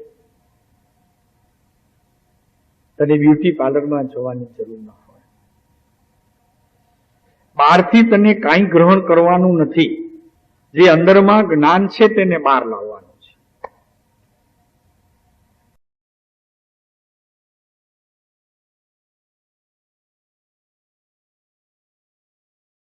ખૂબ ઉત્સાહપૂર્વક, ઉલ્લાસપૂર્વક અને અનુયોગપૂર્વક આ વાણીને શ્રવણ કરજો, એની ઉપાસના કરજો. આ કલ્પસૂત્ર છે ભાઈ. ઓલા તો ચંદના આવે ને બાકુડા વોરાવે ને મળ્યો તો મળ્યો, હું કેમ ન મળ્યો ભગવાનને? હવે મારે અહીંયા મારા ભગવાનને મળવું છે તો મારું કામ થાય. મારો મહાવીર તો આ છે, એનું કલ્પસૂત્ર વાંચું તો મને લાભ થાય. ઓલો તો ચંદકોશીઓ મળ્યો ને એ ગયો, મહાવીરે ગયા, હવે મારે શું કામ? હવે ક્યાં મહાવીરને શોધું? આ પ્રત્યક્ષ મહાવીર બેઠો છે, એને છોડી કરીને હવે ક્યાં મને મહાવીરની ધૂન લગાવવી? ક્યાં ચંદકુશિયાને પૂછવા જવું કે તે કેવી રીતે વંદન કર્યા? અંજન ચોરને પણ કેવી રીતે પૂછું? ચંદન બાળાને પણ હવે કોણ પૂછવા જાય? ગોપાલજીભાઈ, કોણ પૂછવા જાય? મને તો આ દેખાય છે અત્યારે, મહાવીર પોતે કે છે, અને એનું પ્રમાણ પણ આપણી પાસે આખું વચનામૃત છે, એમનું જીવન છે. મારે ક્યાં મહાવીરને ઢૂંઢવા? આ બેઠો છે પ્રત્યક્ષ અહીંયા, બહારથી કાંઈ ગ્રહણ કરવાનું નથી. પ્રભુ અંદર છે તેને પ્રગટ કરવાનું છે. કૃપાળુદેવ પોતાના મુખેથી કહે છે ઈડરમાં, અને તે કોઈને કહેતા નથી, પોતાની નોંધમાં લખે છે કે આત્મા જ્ઞાન પામ્યો તે નિસંદેહ છે, નિસંશય છે. જ્ઞાન પામ્યો એટલે આત્મા પામ્યો, આત્મા જણાયો, આત્મા અનુભવાયો. મહિમા કેવો પ્રભુ! આ એક વાત તો ખરેખર પંડિતોની સભામાં આમ છવાઈ જાય ત્યારે ભયો થઈ જાય. બોલો પરમ કૃપાળુ દેવનો જ્ઞાન પામ્યો આત્મા પ્રભુ શું છે? અજ્ઞાન તો જન્મથી નહોતું, પણ જ્ઞાન પામ્યો. અને આ વાત આજે અમે કહીએ છીએ તે વાત સર્વ જ્ઞાનીઓએ સ્વીકારી છે, કેમ કે અમારું જે આત્મદર્શન અમે કર્યું છે એ જ બધા પૂર્વે થઈ ગયેલા જ્ઞાનીઓએ કર્યું છે, તેને અત્યારે અમે એના સાક્ષી છીએ. પણ સાહેબ ઓલા તો છે નહીં બધાને, તમે કેમ સાક્ષી? ઓલા તો બધા જ્ઞાનીઓને આજ થયું છે એમ તમે કેમ કહો છો? તો કે એમ એટલા માટે કહીએ છીએ કે એના આત્માને અમારા આત્મામાં ફેર નથી. એ અપેક્ષાએ કહીએ છીએ કે પૂર્વે થઈ ગયેલા સર્વ જ્ઞાનીઓએ આ વાતને સ્વીકારી છે, એમ અમે પણ એમાં એક જ્ઞાનીનો ઉમેરો કરી હવે જેને પણ જ્ઞાન થશે એ આ વાતની સાક્ષી થશે. નથી તો શું થઈ ગયું? આત્મા તો છે ને પ્રભુ, અને એમણે શું અનુભવ્યું એ તો અમારા જ્ઞાનમાં આવી ગયું. અત્યારે દાખલા દ્રષ્ટાંત આપવાનો વિષય નથી, નહીં તો તમને તો ઘણું બધું કહી દઈએ. અત્યારે તો કલ્પસૂત્ર વંચાય છે, એના બહુ અત્યારે વિવરણ ને વિવેચન ન થાય. એ બધા દિવસ ગયા, 7 દિવસ બધા ગયા. બસ હવે તો એમની કહેલી વાતોને આપણે ઘોલીએ, એનું ઘોળન કરતા જઈએ સતત. તો એ માત્ર અનુભવનો ઈશારો હતો. આ વાતમાં એમના અનુભવનો માત્ર ઈશારો. અનુભવ કહી શકાય નહીં, વાણીનો વિષય ન થાય, પણ ઈશારો કરે, આટલો ઈશારો કરે. અને સિદ્ધ દશા કેવી હોય, સિદ્ધ દશા કેવી હોય એ સીધે ગયેલા કોઈ જીવો તો આપણી સામે આવીને કહેતા નથી. બહુ ખરેખર ક્યારેક વિટંબણા થાય, ક્યારે વિકલ્પ પણ આવે કે એ સિદ્ધ દશા કેવી હશે. પણ બહુ ભાગ્યશાળી આપણા મુનિઓ, સાતે સાત મુનિઓ કેટલા ભાગ્યશાળી હશે કે સિદ્ધ શિલા ઉપર રહેલા જીવોની એમણે પ્રત્યક્ષ અનુભૂતિ કરી. સિદ્ધનો જીવ કેમ બેઠો હશે, કેવી એમની મુખાકૃતિ હશે, અરે એમના દેહમાંથી શું ઝરતું હશે, એ બોલતા હશે કે નહીં, જો બોલે તો કેવું બોલતા હશે, એમની મુદ્રા કેવી, એમનો સમાગમ કેવો, આ બધી વાતો કૃપાળુદેવ ઈદરની અંદર મુનિઓને કહી દીધી. અને એ મહાભાગ્યશાળી મુનિઓ. અને આપણે પણ ભાગ્યશાળી, કેમ કે એ મુનિઓની વાત લઈને આપણી પાસે એ સિદ્ધ દશાની, જે યોગીશ્વર સિદ્ધ દશાનો કેવો હોય એની વાત પણ આપણને આપણા જ્ઞાનમાં જેટલા અંશે આપણે શ્રદ્ધામાં લીધી હોય તેટલા પણ આપણને પણ સમજાય.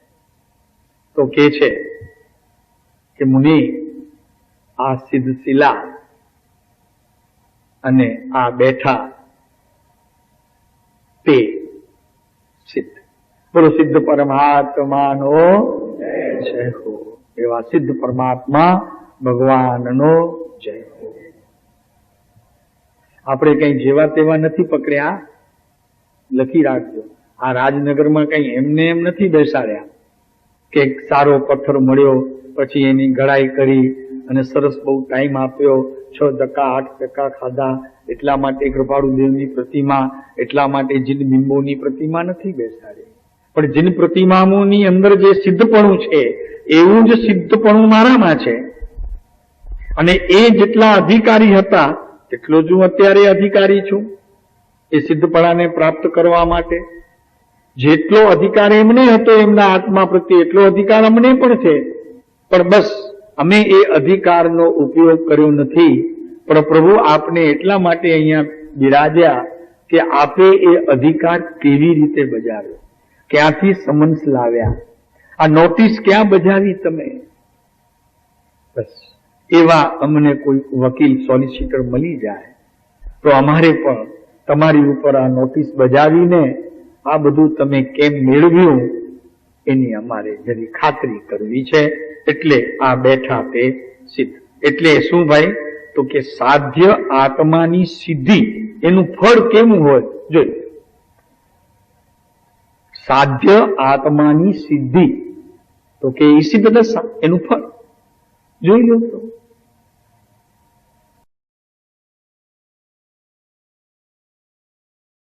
અરે જેને એક સમય પણ ભૂલી શકતા નથી એવો આ દેહ મારા પ્રભુને ખૂબ સ્મૃતિ લેવી પડે એના માટે કોઈ કે સાહેબ જમી લો, મને દેહ છે, મને ભૂખ લાગે છે, મારે જમવું પડશે, ત્યારે એમને માંદ યાદ આવે છે.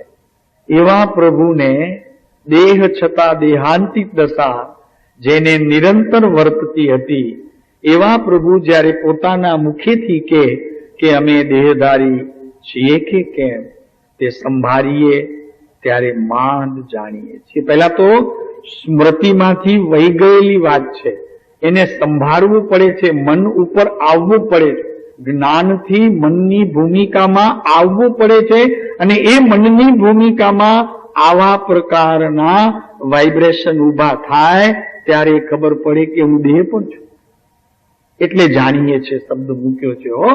ખરેખર દેહને જાણતા નથી. હા, દેહ જાણતા પણ આવવું પડે છે બહાર. કેમ કે જ્ઞાન સીધું દેહને જાણી શકે નહીં. એટલે દેહને જાણવો હોય તો મનના માધ્યમ દ્વારા ત્યાં જવું પડે અને વિકલ્પોની ભૂમિ પણ પસંદ કરવી પડી. જે નિર્વિકલ્પ ભૂમિકામાં હતા ત્યાંથી બહાર આવવું પડે. એ વિકલ્પરૂપ ભૂમિકામાં આવ્યા અને ત્યાંથી જે વિકલ્પનો જન્મ થયો એના જ્ઞાનમાં એમ આવ્યું, એના જ્ઞાનમાં તે સમયે જ્ઞાનની યોગ્યતામાં તો કે હું દેહ છું. ખરેખર જ્ઞાનની ભૂમિકામાં પણ હું દેહ છે એવું આવ્યું નહોતું, આ ચોખવટ એટલા માટે.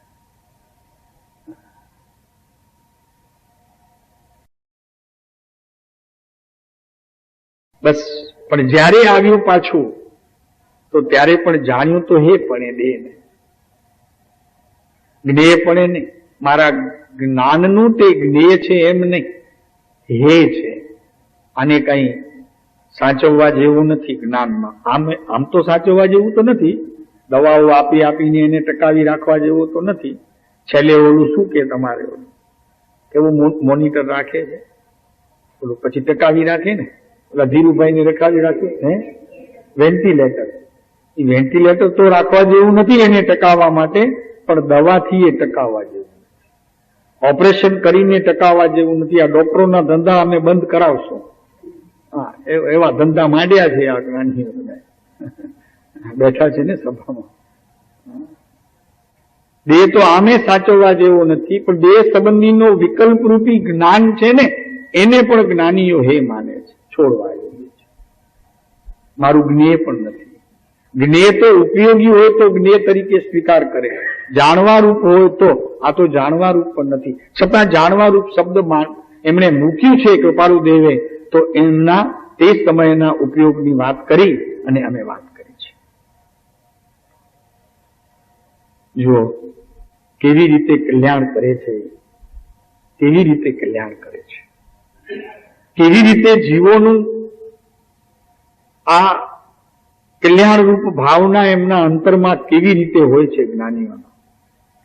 ઈશ્વર ઈચ્છાથી, જો ત્યાં ઈશ્વરને સાક્ષી મૂક્યો, ઈશ્વર ઈચ્છાથી એટલે ઈશ્વર એટલે આ કોઈ ઈશ્વર છે આ વિશ્વમાં એમ નહીં. ઈશ્વર ઈચ્છાથી એટલે તારા આત્મામાં કોઈક એક સમયે એવો છૂટવાનો ભાવ આવ્યો હોય, એવી ઈશ્વર ઈચ્છાથી જે કોઈ પણ જીવોનું કલ્યાણ વર્તમાનમાં થવું સર્જિત હશે. અરે ધન્ય પ્રભુ, ધન્ય અવતાર આ કડી કાળમાં આપે જન્મ લીધો પ્રભુ. અમે તીર્થંકરને શોધતા હતા, પણ તીર્થંકર તો એવા દુર્ગત કઈ સમજાય જ નહીં. પ્રતિમાને ખાલી જોયા કરીએ, પણ પ્રતિમાને જોવાથી કઈ એવું એકે એનું સ્વરૂપ અમને તો કઈ જણાયું નહીં, અનુભવાયું નહીં. અરે અમારા જ્ઞાનમાં તો ઠીક છે, અજ્ઞાનમાં એ ન પેઠું. પણ પ્રભુ આપ મળ્યા, તીર્થંકર પણ ઓળખાયા, અને અંશે અમારો આત્માએ ઓળખવા માટે હવે કંઈક કલ્પાપડ થાય છે. જલ્દી જલ્દી જલ્દી જલ્દી જલ્દી. ત્યારે કે છે અંદરથી ધીરો પર, અધીરો ન થા, ધીરાપણે તારી ધૂરી સંભાળ. ધીરો થઈને તારી આ જ્ઞાનની ધુરાને સંભાળ, અધીરો ન થા. કે છે ઈશ્વર ઈચ્છાથી એટલે કે તારા આત્મામાં કોઈ જ્ઞાની પુરુષોના સમાગમ પછી તને કોઈ છૂટવાની ઈચ્છા થઈ હોય, એ ઈચ્છાથી કોઈ પણ જીવનું કલ્યાણ વર્તમાનમાં થવું સર્જિત હશે, તે તો તેમ થશે. કેમ તો એ તો એના કારણે થશે. કાર્ય પણ એનું, કારણ પણ એનું, કર્મ પણ એનું, બધું સંપ્રદાન અપાદાન ને આધાર પણ એનો, અધિકાર બધું એનું. એ તો થશે તેમ, પણ તે બીજેથી નહીં, અમ થકી એમ પણ અત્ર માનીએ છીએ.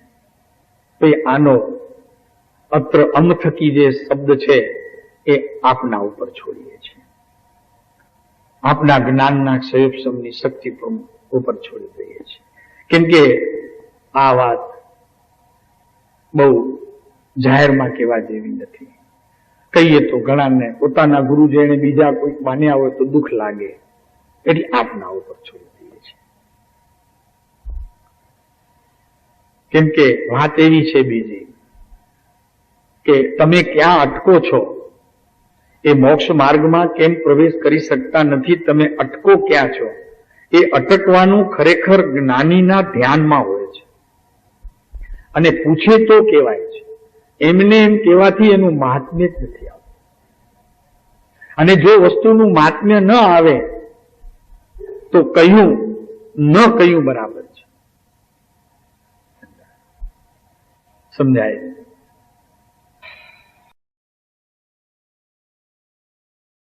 હવે જેનામાં પરમાર્થની સમર્થતા છે અને એણે પોતાના આત્માનું દર્શન કર્યું છે, તો અંદરમાં ભાવની રમણતા કેવા પ્રકારની ચાલે છે. તો લોકો એમ પૂછે કે કોણ પધાર્યા છે, કોણ આવ્યું છે? 187 નંબરના પત્રની અંદર આ વાત કૃપાળુ દેવે અંબાલાલભાઈ વગેરેને, પ્રભુશ્રી વગેરેને કબીર પંથીઓ પાસે મોકલાવેલા. ત્યારે સ્પષ્ટપણે કહેલું કે આ જે તમે અત્યારે વાત કરો છો એ તમને કોણે કરી છે? તો કેવું કે અમારા એક ગુરુ છે જેને અમે સત્પુરુષ કહીએ છીએ, એમની આ વાત છે એ તમને પૂછીએ છીએ.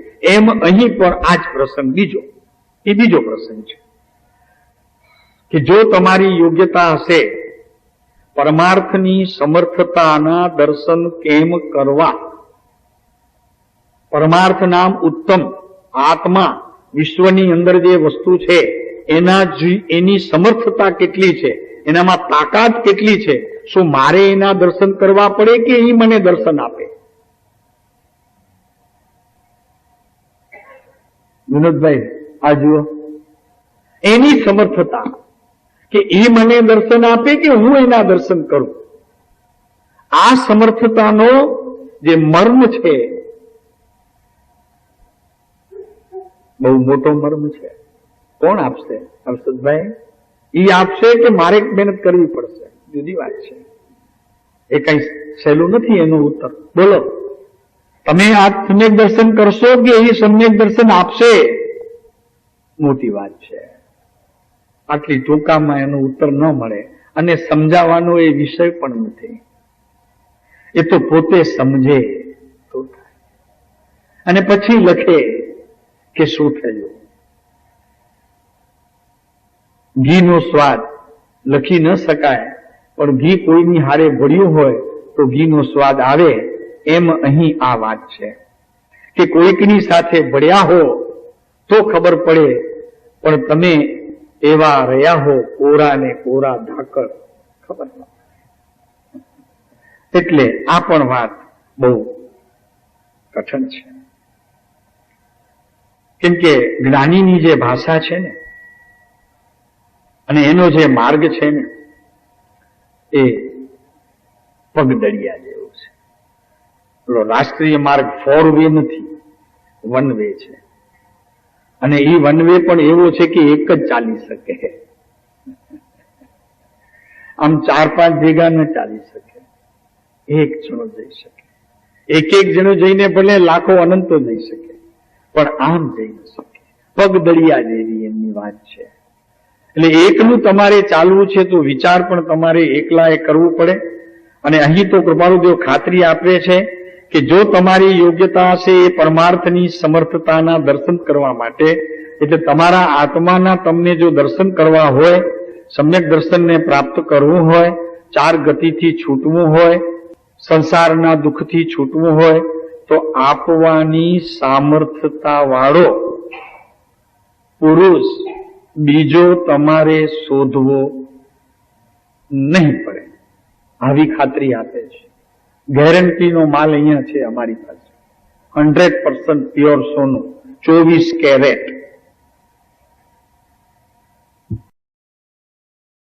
બીજો નહીં, બીજાને તમારે શોધવાની જરૂર નહીં પડે. જાઓ તો જુદી વાત છે, પણ જરૂરત નહીં પડે. નવીનભાઈ છે કે નહીં? એટલે કહીએ વારે ઘડીએ કે એમને એમ નથી પકડ્યા, એમ સારા લાગ્યા ને પકડી લાવ્યા, એમ નહીં. ખૂબ તપાસ કરી. કોઈકે કીધું કે કૃપાળુદેવ નાની છે ને એમ માનીએ તો અહીંયા આવે નહીં. એ પછી પેલા પૂછે કે તમે માનો છો? બીજા માને છે ને માનવાનું નક્કી કર્યું કે તમે માનો છો ને તમે નક્કી કર્યું? ત્યારે કેવું પૂરું કે સાહેબ અમે નક્કી કર્યું ને માન્યું, માટે તો પધારો હવે. હા, મર્મરૂપ વાતો છે ભાઈ, કેટલી કહીએ.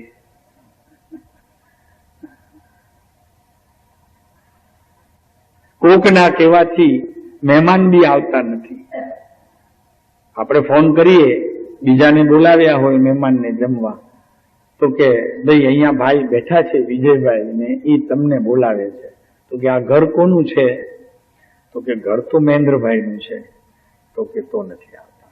મહેન્દ્રભાઈ ફોન કર્યો તો જુદી વાત છે, પણ તમે ફોન કર્યો, તમે પણ કોકના ઘરે છો અને ઓલા ઘરવાળા અમને યાદ ન કરે અને તમે બોલાવો તો અમે ના આવે. રીત નથી એ.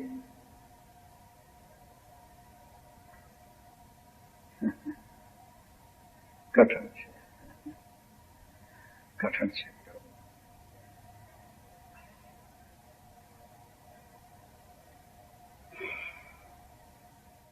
તો આપવાની સમર્થતા વાળો બીજો પુરુષ તમારે શોધવો નહીં પડે. અમારે ઘડી ઘડી ઘડિયાળને જોવું પડે છે, જેની વિકલ્પ થયા કરે.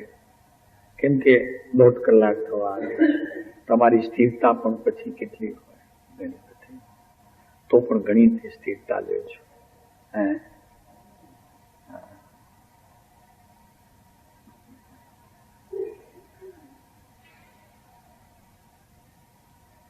તો લોકો એમ પૂછે કે કોણ પધાર્યા છે? સ્વાધ્યાયકાર છે, પ્રવચન આપે છે અમને કુકમાં રાજનગર માટે. કે કોબામાં અમારે ડોક્ટર સાહેબ છે, ત્યાં કોબાના ડોક્ટર સાહેબ છે, ધરમપુરના છે રાકેશભાઈ. આ ઓળખાણ નથી પ્રભુ, આ ઓળખાણ નથી. હા, ન આવડતી હોય આપણને ઓળખાણ દેતા તો ન આપતી.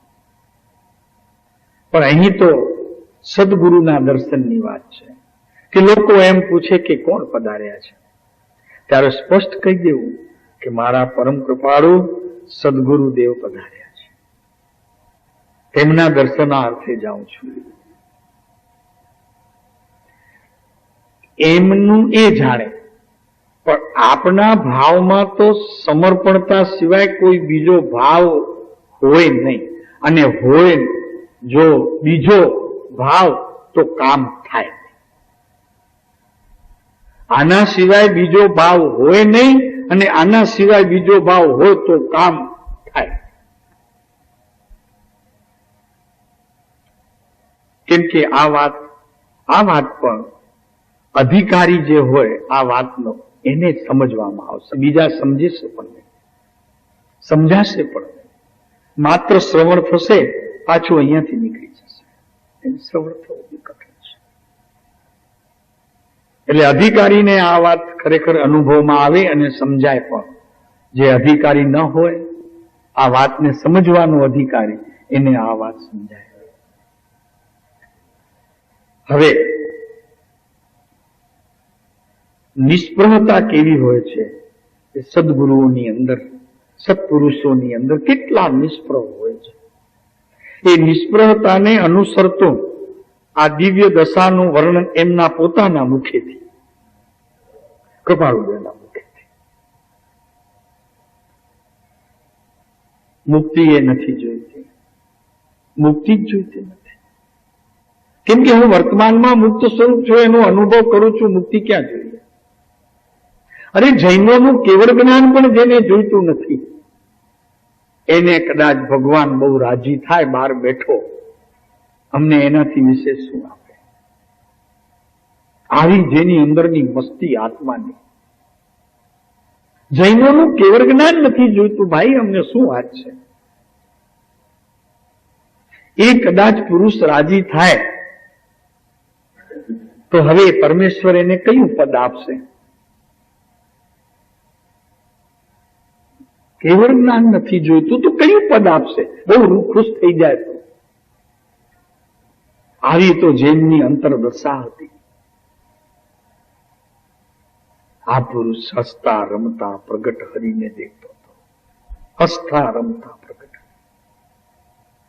ખાતા પીતા બેસતા ઉઠતા નાતા ધોતા, જ્યારે જુઓ ત્યારે પ્રભુ પ્રભુ પ્રભુ. એક સમય માત્ર પણ જેને વિરહ ખંભો આકરો પડતો હતો, એવી જેની અંતરંગ દશા હતી, એ પ્રભુ આપણા ગુરુ છે, આપણા દેવ છે, આપણું શાસ્ત્ર છે, અરે આપણું સર્વસ્વ છે. એક વખત અર્પણ કરીને જુઓ પ્રભુ, પછી જુઓ જીવન કેવું જાય છે. કેટલું સરળતાથી જીવનનો આ પ્રવાહ પેલા અનેક પ્રકારની વિટંબણાઓથી, વિકલ્પોથી, આકુરતાથી ભરાઈ જતો હતો, હવે કેટલી સરળતા પ્રાપ્ત થઈ ગઈ. કેટલું જીવન સહજપણે પ્રભુમય થઈને વ્યવહારમાં પણ કોઈ અશુદ્ધિનું પ્રવર્તન નહીં અને આત્માનું કોઈ વિસ્મરણ નહીં. બસ માત્ર જરૂર છે આપની. કેમ કે કરવાનું શું ત્યારે? જૈનોનું કેવળ જ્ઞાન જોઈતું નથી તો કરવાનું શું આપણને? તો કે ચિંતાના સ્થાને ચિંતન. જ્યાં ચિંતા હોય ત્યાં આત્માનું ચિંતન, અને ચિંતન જ્યારે પૂર્ણ થાય ત્યારે પ્રાર્થના, ભક્તિ ભગવાનની. તો મુક્તિની મોકળાશ. પછી શું જોઈએ? જો ભક્તિનો જન્મ પણ આવી રીતે થાય તે ભક્તિ કાર્યકારી છે. શબ્દો તે ભક્તિ નથી. શબ્દોનું ભાષાંતર પોતાના હૃદયમાં જ્ઞાનના એક એક અંશમાં ભલે મનરૂપે અથડાય, જ્ઞાનમાં નહીં, પણ અજ્ઞાન રૂપ થઈ કરીને મનના વિકલ્પોને જ્યારે પોતે ડંખ દે એ શબ્દો, ત્યારે તે શબ્દ નથી રહેતા, શબ્દાંતિત થઈ જાય છે. એ ભક્તિ. અને એ પણ ચિંતા છોડી ચિંતવનમાં આવી પછી જે પ્રાર્થના ઊભી થાય એ પ્રાર્થનામાં બોલાતા શબ્દો, એનું નામ છે ભક્તિ, અને એ ભક્તિથી છે મુક્તિ. આ ભક્તિની સાચી વ્યાખ્યા છે. વાત તો એવી ચાલે છે કે ઊભા ન થઈએ. કેમ કે ગુણ પ્રમોદ અતિશય રહે. પ્રભુના ગુણગાન કરવા સિવાય બીજું શું કરવું છે? જીવન તો આખું એમને અર્પણ કરી દીધું છે આપણે બધાએ, તો એના ગુણગાન ગાઈએ, બીજું શું કરીએ? કેમ કે પ્રભુના ગુણ પ્રબોધ કરવામાં પણ ઘણી નિર્જરાનું કાર્ય થાય છે. ઘણી નિર્જરા થાય છે. અને એ નિર્જરા એવી હોય છે કે કદાચ જાણે તો જ્ઞાની પણ કોઈ નવીન અશુભ બંધના નિમિત્તથી તો હજારો કરોડો માઇલ તેટલું છે. અને શુભ બંધ તો હજી જોઈએ છે, કેમ કે પુણ્યની ખામી તો આ ભૃત ક્ષેત્રમાં આવી પડ્યા, એટલે પુણ્ય તો થોડુંક જોઈએ છે, પણ ભેગું નથી કરવું. આત્માને યાદ કરીને જેટલું ભેગું થાય તેટલું રાખવું છે, પણ એના પાછળ દોટ નથી મૂકવી કે મારે ભેગું કરવું છે, નહીતર તો આકુરતા થશે.